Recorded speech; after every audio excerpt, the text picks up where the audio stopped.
Hello, everybody. This is Richard C. Wilson with the Family Office Club, and I'm here with Jennifer Joyce and Wesley Yates from CREI Amplified. Welcome, both of you. Thank you. Thank you so much. Sure, appreciate you being here. So, what is it that your investment firm does? So we actually have initiated a blind fund to take advantage of the worldwide pandemic. And we're placing these funds into commercial real estate with a large focus on multifamily. We're going to be going after distressed assets and large value add assets. Okay. And what's one of the unique things about your team, or what makes your team unique from the other funds and real estate firms out there? Well, we have a vision behind our fund that introduces a strong military presence into the company's growth. And we're always looking for ways to give back to those that have served others. And this group of highly trained individuals has skills that complement the strategies we have for implementing a system that can be repeated and scaled while helping the veteran community find a purpose in the civilian workforce. We see this as a partnership and a win-win for the assets and the investors. Sure. And many times right now, a lot of people find that some real estate assets are being repriced. Some were just about to buy a real estate asset, and now some of their LPs dropped out. So it creates a little bit of a distressed pricing opportunity. What are you looking for in assets that you're acquiring right now? We are currently looking for areas of opportunity, and we want to check more than one box on an asset we're looking at. So we're looking at occupancy is dropping. There may be a poor management play. There's lower than average rents there. There's overspending on expenses and potential other income opportunities. Okay. And what about, the pandemic, was unexpected. People might think that, oh, for sure Biden will get elected, for sure Trump will get elected. People have strong opinions about such things. So how has your team been reacting to unexpected changes or surprises in the marketplace? That's actually a great question. Behind the scenes, we have additional business plans that we have, almost like most companies have a disaster plan that they have that's already been drafted ahead of time. We have that same strategy where behind the scenes, in anticipation, we have additional operational strategies, exit strategies, options to exceed our pro forma.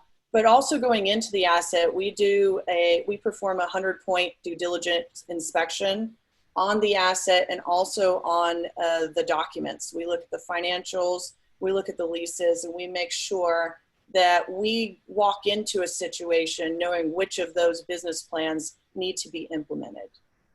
Since COVID was a unique change for the world as a whole, the team pivoted in the first 2 weeks for our operations and acquisitions. And in the US, that was about mid-March. So by April, we had already started implementing those cash flowing strategies to offset the economic impact to the portfolio. And that put us back to business as usual by May.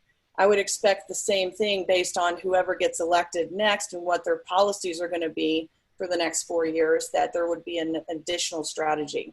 So we look at it as an opportunity. Anytime there's a change, we just pivot. Right.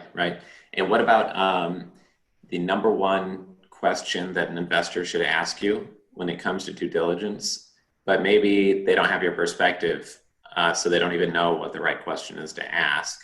What should they be asking you or an investment firm like yourself?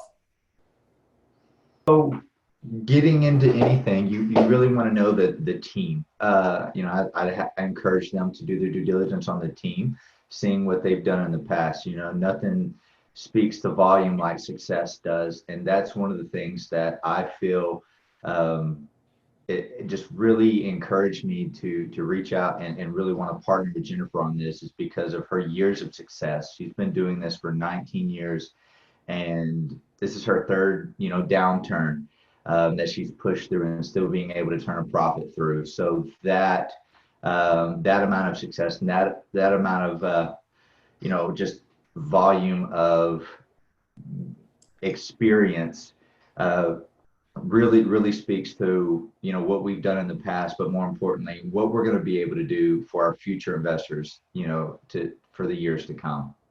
In terms of your number one piece of advice, what really comes up a lot when you meet with investors in person that would add the most value to people watching the recording here? Like whether they would invest with your firm or someone else, what's your number one piece of real estate investment advice for them?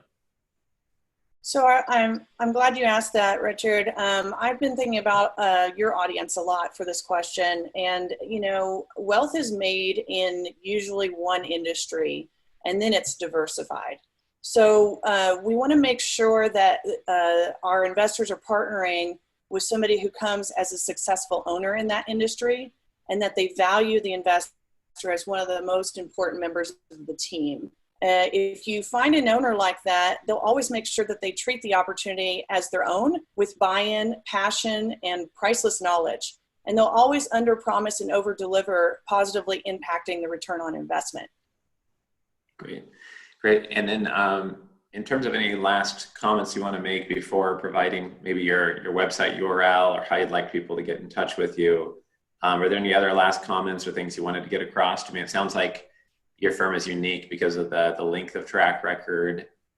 You hire ex-military veterans, kind of pride yourself on excellence in operations, probably because of that. Is there anything else you wanted to get across before we let people know how to get in touch with you?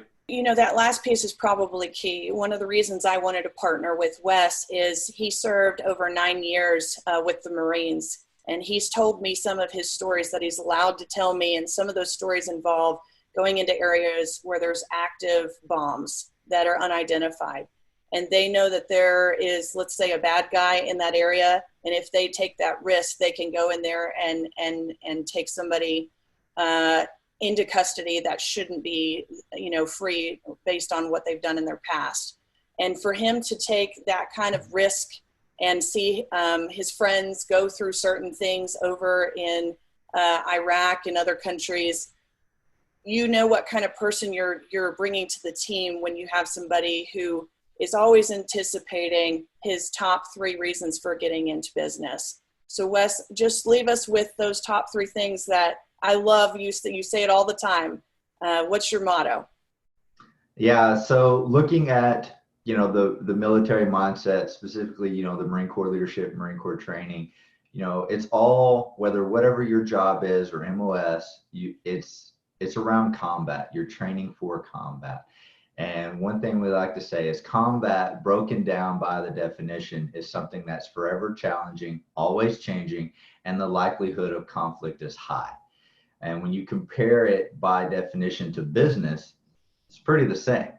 So when we implement those trainings that we've had to identify potential threats, having countermeasures, and always being able to adapt and overcome to find the best opportunity in any situation, that's the kind of mindset I would want any of my team members, whether it be combat or business.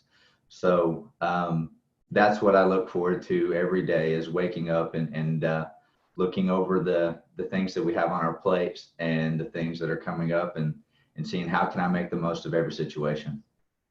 Cool. Great. Awesome. Yeah, by chance, we've got another family office club member in the energy space, and he's a veteran and only hires veterans to his team. And he talks in similar ways and brings kind of a operational excellence type approach to what they do as well. So it seems to be a commonality. And by chance, he's connecting us with somebody who is an expert on the tax credits you can get by hiring veterans. And I'm not an expert on that area, but if you're in the US, apparently there's a potential tax efficiency by helping people out there as well and getting them into the workforce or hiring them. So appreciate you bringing all that up and being here on the interview today. If somebody wants to get in touch with you both and learn more about your firm and your strategy, and maybe they have an asset that's been in their family's ownership for a long time that would be best improved by you guys or owned by you, or maybe they want to work together with your investment firm in some way, what would be the best way for them to get in touch? Our website is www.CREIamplified.com. So just reach out to us there and we can start that conversation. Great. Appreciate you both being here today, and thank you for being in the Family Office Club. Thank you so much. Thank Take you. care, guys.